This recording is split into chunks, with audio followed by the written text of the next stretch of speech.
ശബരിമലയ്ക്ക് ശേഷം തൃശൂർ പൂരം ഇനി എന്ത് എന്ന ഒരു ക്വസ്റ്റ്യൻ മാർക്ക് ഇട്ടുകൊണ്ട് ഇത് വലിയ മറ്റൊരു കാര്യം എന്ന് പറയുന്നത് അവിടെ സുരേഷ് ഗോപി പിടിക്കുന്ന ഓരോ വോട്ടും നിർണായകമാണ് അല്ലെ ആ മണ്ഡലത്തിൽ. അതുകൊണ്ട് തന്നെ ഇപ്പോൾ കഴിഞ്ഞ തവണ 2,93,000 വോട്ട് പിടിച്ച സുരേഷ് ഗോപിക്ക് അവിടെ ഈ ഒരൊറ്റ വിഷയത്തിൽ വേണമെങ്കിൽ വോട്ടിന്റെ ഗ്രാഫ് ഉയർത്താം അല്ലേ. ഇതൊരു അസാധാരണ പ്രതിസന്ധിയാണ്. കാരണം ഈ തെരഞ്ഞെടുപ്പിന്റെ ഇത്ര വലിയൊരു മൊമെന്റിൽ പൂരം നടക്കുന്നു, പൂരത്തിന്റെ സംഘാടനത്തിന് പിഴവ് സംഭവിക്കുന്നു, അതിന് സർക്കാർ മറുപടി പറയേണ്ടി വരുന്നു. എന്തായാലും വേഗത്തിലുള്ള ഇടപെടലാണ്. സിറ്റി പോലീസ് കമ്മീഷണറെ മാറ്റാനാണ് തീരുമാനം. സംസ്ഥാന പോലീസ് മേധാവി ഒരാഴ്ചക്കകം റിപ്പോർട്ട് നൽകാനാണ് മുഖ്യമന്ത്രി പിണറായി വിജയൻ നൽകിയിരിക്കുന്ന നിർദ്ദേശം.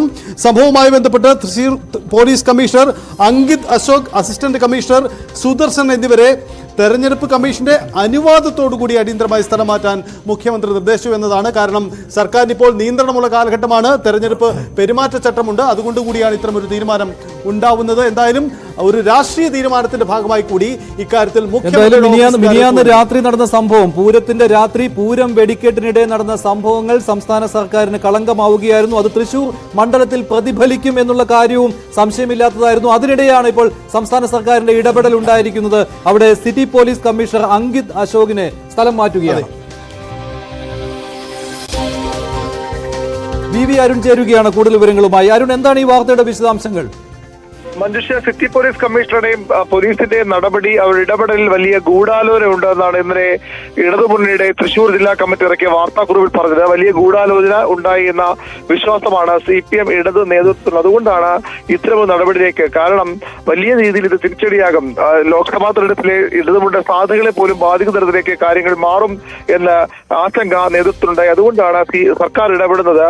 തൃശൂർ പൂരവുമായി ബന്ധപ്പെട്ട് പോലീസിന്റെ നടപടികളിൽ ഉയർന്നു വന്ന പരാതികൾ സംസ്ഥാന പോലീസ് മേധാവി അന്വേഷിക്കാൻ മുഖ്യമന്ത്രി നിർദ്ദേശം നൽകി. ഒരാഴ്ചക്കകം അന്വേഷിച്ച് റിപ്പോർട്ട് സമർപ്പിക്കാനാണ് പോലീസ് മേധാവിയോട് ആവശ്യപ്പെട്ടിരിക്കുന്നത്. ഈ സിറ്റി പോലീസ് കമ്മീഷണറുടെ ഭാഗത്തുള്ള വീഴ്ചയാണ് ഈ ഒരു പ്രശ്നത്തിന് കാരണമായെന്നും സർക്കാർ വിലയിരുത്തുന്നു. അതുകൊണ്ടാണ് city police commissioner, Thrissur police commissioner Ankit Ashok, assistant commissioner Sudarshan എന്നിവരെ അടിയന്തരമായി സ്ഥലം മാറ്റാൻ, തെരഞ്ഞെടുപ്പ് കമ്മീഷന്റെ അനുമതിയോടുകൂടി സ്ഥലം മാറ്റാൻ സർക്കാർ തീരുമാനമെടുത്തു. ഈ വിഷയത്തിൽ ഒരു ഗൂഢാലോചന നടന്നിട്ടുണ്ട് എന്നുള്ളതാണല്ലോ LDFന്റെ നിലപാട്. സുനിൽകുമാറിന്റെ ഭാഗത്തു നിന്നും അത്തരം കാര്യങ്ങൾ വന്നിരുന്നു. ഒരു ഗൂഢാലോചന നടന്നിട്ടുണ്ട് എന്ന് പറയുമ്പോൾ ഇതിൽ എതിർകക്ഷികൾ, ഇപ്പോൾ BJPയുടെ ഭാഗത്ത് നിന്ന് ഗൂഢാലോചന ഉണ്ടായിട്ടുണ്ട് എന്ന രീതിയിൽ അവിടെ LDFന്റെ നേതാക്കൾ പ്രതികരിക്കുന്നുണ്ടായിരുന്നു. അങ്ങനെ ഒരു സംശയം കൂടി ഈ അന്വേഷണത്തിന് വഴിവെച്ചിട്ടില്ലേ? തീർച്ചയായും അങ്ങനെ ഒരു സംശയം ഇടതു നേതൃത്വത്തിനുണ്ട്. അല്ലെങ്കിൽ ഇത്തരത്തിൽ ഇതുവരെ ഉണ്ടാകാത്ത തരത്തിൽ ഒരു നിയന്ത്രണം തൃശൂർ പൂരത്തിന്, തൃശൂർ പൂരം തൃശൂരുകാരുടെ അത്രത്തോളം വൈകാരികമായ ഒരു ആഘോഷമാണ്. അവിടെ ഇത്തരത്തിലൊരു ഇടപെടൽ ഉണ്ടായതിൽ വലിയ ഗൂഢാലോചന CPM ഇടതുമുന്നണി നേതൃത്വം സംശയിക്കുന്നു. അല്ലെങ്കിൽ ഈ രീതിയിലൊരു നീക്കം പോലീസിന്റെ ഭാഗത്ത് ഉണ്ടാകാൻ പാടില്ലായിരുന്നു. അത് സർക്കാരിന്റെ നിർദ്ദേശമോ സർക്കാരിന്റെ നയമോ ആയിരുന്നില്ല, ഇടതുമുന്നണി നയവുമല്ല. അത് എന്തിനു പിന്നെ പോലീസ് ചെയ്തു എന്ന സംശയമാണ് CPM ഇടതുമുന്നണി നേതൃത്വത്തിലുള്ളത്. അതുകൊണ്ടാണ് അവിടെ ഒരു ഗൂഢാലോചന, BJPയുടെ ഇടപെടലടക്കം അങ്ങനെ ഒരു നേരിട്ടൊരു ആരോപണത്തിൽ ഇടതുമുന്നണി നേതൃത്വത്തിൽ ആ രീതിയിൽ പോകുന്നതിൽ പോലും BJPയുടെ വലിയൊരു ഗൂഢാലോചന ആ മണ്ഡലത്തിന്റെ തെരഞ്ഞെടുപ്പുമായി ബന്ധപ്പെട്ട് ആ തെരഞ്ഞെടുപ്പിൽ BJP പിന്നോട്ട് പോകുന്നു എന്ന തരത്തിലുള്ള വിലയിരുത്തലുണ്ടായിരുന്നു. അതുകൊണ്ട് തന്നെ അവർക്ക് ഒരു അവസരമാക്കി ഇത് മാറ്റാൻ അവർ ശ്രമിച്ചു എന്ന ഒരു വിലയിരുത്തലാണ് CPMന് ഉള്ളത്. അതുകൊണ്ടാണ് ഈ ഒറ്റ ദിവസം, ഈ ഞായറാഴ്ച ഇത് വളരെയധികം ഉപയോഗപ്പെടുത്തുവാൻ BJPക്ക് എവിടെ കഴിഞ്ഞിരുന്നു അല്ലെ? ഇന്നത്തെ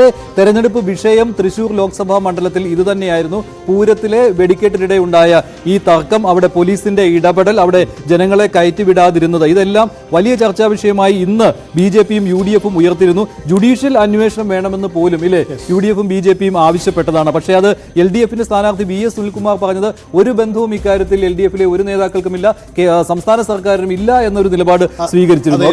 നേരിട്ട് ഇടപെടുകയും രാഷ്ട്രീയ പ്രതിരോധം മാത്രം ഇതിനെ നിലനിൽക്കില്ല, ആ വാദം മാത്രം നിലനിൽക്കില്ല എന്ന വിലയിരുത്തലാവാം ഒടുവിൽ ഇത്തരമൊരു നടപടിയിലേക്ക് എത്തിച്ചിരിക്കുന്നത്. അതാണ് പോലീസിനെതിരായ അച്ചടക്കം. മോഹൻ വർഗീസ്, താങ്കൾ എങ്ങനെയാണ് ഈ നടപടിയെ കാണുന്നത്? ഇന്ന് ഇപ്പോൾ നമ്മൾ ഈ ചർച്ച തുടങ്ങിയ സമയത്ത് തന്നെ ഈ തൃശ്ശൂരെ സംഭവം പറഞ്ഞിരുന്നു. തൃശ്ശൂരിൽ ഇന്ന് ഉയർന്നു വന്നിരിക്കുന്നത് ഈ വിഷയമാണ്, അതാണ് അവിടുത്തെ തെരഞ്ഞെടുപ്പ് വിഷയമായി ഇന്ന് വന്നിരിക്കുന്നതെന്ന്. ഇപ്പോൾ സംസ്ഥാന സർക്കാർ ഇങ്ങനെയൊരു ഇടപെടൽ നടത്തി പോലീസ് കമ്മീഷണറെ മാറ്റാൻ തീരുമാനിച്ചതോടുകൂടി ഇത് തണുപ്പിക്കുവാനായിട്ട് കഴിയുമോ? വിഷയങ്ങളിലും ഒരു ഭാഗത്ത് സർക്കാർ ഉണ്ടാകും ഇനിയുള്ള സമയങ്ങളിൽ. അവിടെ സർക്കാർ പ്രതിരോധത്തിലായ കാഴ്ചയാണ് കഴിഞ്ഞ ഏതാനും മാസങ്ങളായി. ഏതാണ്ട് എല്ലാ വിഷയത്തിലും സർക്കാരിന് പരിക്കു പറ്റുന്നൊരു കാഴ്ചയാണ്. അവസാനം ശൈലജ ടീച്ചറിൻ്റെ എതിരെയുള്ള മോഫ്ഡ് വീഡിയോയുടെ വിഷയം പോലും സർക്കാരും അല്ലെങ്കിൽ ഭരണകക്ഷിയും ഭരണമുന്നണിയും LDF-ഉം ഇപ്പോൾ സംശയത്തിന് നിഴലിലായി.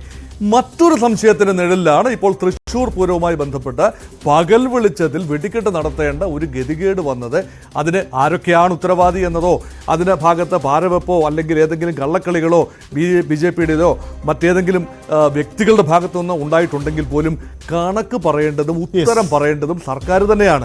അവിടെ സർക്കാർ പ്രതിക്കൂട്ടിലാണെന്ന് പറയാനാവില്ല, പ്രതിരോധത്തിലാണ്. പക്ഷെ ആ പ്രതിരോധത്തിനെ മറികടക്കാനുള്ള ഏറ്റവും നല്ല മാർഗം ആക്രമണം തന്നെയാണ്. അതുകൊണ്ടാവാം ഒരുപക്ഷെ പോലീസ് കമ്മീഷണറെ തന്നെ മാറ്റിക്കൊണ്ട് പ്രോ ആക്റ്റീവായി ഒരു ആരോപണം വന്നു, ഞങ്ങൾ ഉടനടി പ്രതികരിച്ചിരിക്കുന്നു. ഇപ്പൊ സിദ്ധാർത്ഥിന്റെ ആരോപണം വന്നു, ശരി ജുഡീഷ്യൽ അന്വേഷണമെങ്കിൽ അങ്ങനെ, അല്ലെങ്കിൽ CBI അന്വേഷണമെങ്കിൽ അങ്ങനെ പ്രോ ആക്റ്റീവായി ചെയ്യുമ്പോഴും അടുത്ത വിഷയം ക്യൂവിൽ നിൽക്കുകയാണ്, അടുത്ത വിഷയം വരും. അതുകൊണ്ട് ഇനിയുള്ള 100 മണിക്കൂറുകളിൽ വരുന്ന ഓരോ വിഷയത്തിന്റെയും ഒരു ഭാഗത്ത് സർക്കാർ ഉണ്ടാകും, ഉത്തരം പറയേണ്ടി വരുമെന്നുള്ളത് കൊണ്ട് തന്നെയാണ് ഇപ്പോൾ സമ്മർദ്ദം LDF-ന് തന്നെയാണെന്നാണ് എനിക്ക് തോന്നുന്നത്. ശരിയാണ്, കൃത്യമായ നിരീക്ഷണമാണ്. കാരണം ഭരിക്കുന്ന സർക്കാർ എന്ന രീതിയിൽ അത്തരത്തിലുള്ള ഭരണവിരുദ്ധ വികാരം കൂടി പ്രകടമാകുന്ന ഒന്നായതുകൊണ്ട് അത് പ്രതിരോധിക്കേണ്ടത് സർക്കാരിന്റെ ഒരു ആവശ്യമാണ്. അതാണ് ഇപ്പോൾ തൃശൂർ പൂരം നടത്തിപ്പിനിടെ പ്രശ്നങ്ങൾ ഉണ്ടാക്കിയ പോലീസ് കമ്മീഷണറെ മാറ്റുവാനുള്ള തീരുമാനത്തിന്റെ രൂപത്തിൽ വന്നിരിക്കുന്നത്. എന്തായാലും